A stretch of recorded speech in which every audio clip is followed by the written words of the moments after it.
seven belly trigger is stress and cortisol. And Clarice is a broken record that always repeats herself. But then it becomes like, you're like, yeah, I guess this stuff is true, because she's always saying the same thing. Every live, cortisol, like you've heard this enough times, hey? So cortisol is the hormone for stress, and it is essential for survival, right? When you need to run from a predator, you need that cortisol pump through your system so you can run from that predator and be faster than you've ever run before, right? But most of the time, the stress that we have as a general society is psychological stress and behaviors that increase the risk of kind of negative behavior. So like when you're stressed out, your mind is stressed, and you're just feeling like fatigued and you have no time, you're probably going to go eat processed foods. You're probably going to exercise less because you don't have time, or you're going to have less sleep. So, all your psychological and behavioral stress of lifestyle is going to have a negative impact in your body. Now, those of you who are watching or you're new, you may not know this unless you've been with me since the beginning, because I did a cortisol live back in February of last year, right? So that's a long time ago. But, stress cortisol leads to accumulation of visceral fat, because specifically that hormone deposits belly fat, right? And so you want to be very careful if you have a lot of high stress. And on top of that, if you don't know what are inflammatory foods, like I said, they're not separate. Like everything I've said before also applies. If you high stress, don't understand good combination of food and macros, don't understand inflammatory markers, don't move enough and you're sedentary, do you now see what's happening?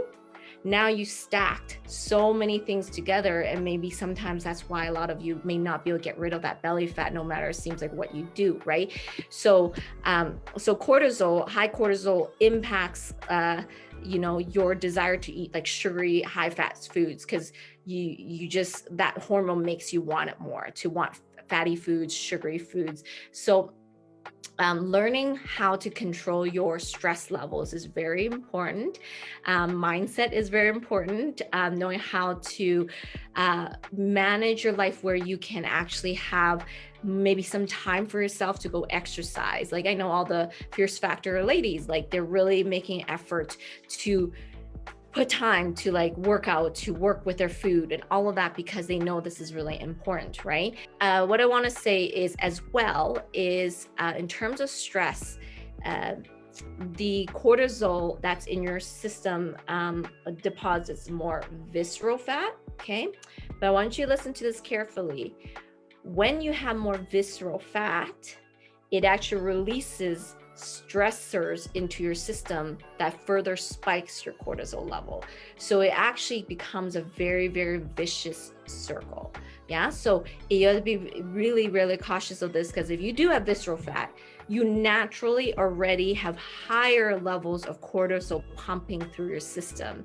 So a lean person might be able to take an event or a week of a really stressful week better than someone who already has a lot of belly fat, because the person with a lot of belly fat already naturally at resting state is pumping massive amounts of cortisol in their system because they have more visceral fat. So if you have, excess belly fat, all of that, even more important that you control your mindset, even more important that you make sure you don't easily get stressed out about things. Yeah, you should be always controlling your mindset, but I'm just saying that can be exacerbated even more because it's a very vicious cycle. Now, the next belly trigger is not having enough fiber in your diet. Okay, so you need to have fiber to be able to have optimal health and weight management. You guys all know that.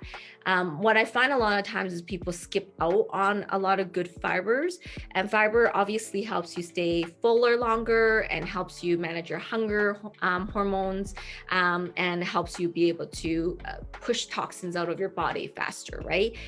What they found was that if people had not like crazy amounts, I'll talk about the right amounts, but of fiber, but people who ate more like good fiber, like at least 10 grams of fiber, they were able to decrease their belly fat by 3.7%. So having good fiber is really important. You have two types of fiber. You have soluble and insoluble fiber, right? So soluble fibers are the ones that can dissolve in your digestive tract and becomes like a gel-like substance. And it's why it helps with glucose. Like if you have problems with like sugar management and all of that, because then things slow down in its absorption, right? So then things are more stable and everything. That's why fiber is good. You need soluble and insoluble fiber. So soluble fiber that's partly stabilizes sugar levels and feeds the good bacteria, and insoluble fiber is the one that helps you, create the roughage you need to move through your system so you can get rid of things. Okay, so when you don't have enough fiber, though, you basically, I gave this analogy before, that you are not cleaning your system out, and what happens when you don't clean your system? Like that sweeping and I always have a sweep analogy, then food ferments and sits there and becomes gassy and bloaty, and you're wondering why you are bloated all the time, right? So making sure that you have good fiber, soluble and insoluble fiber. So I'm gonna get to that. So yes, Debbie, I'll talk about this. So you should be having between 25 to 35 grams of fiber per day, okay?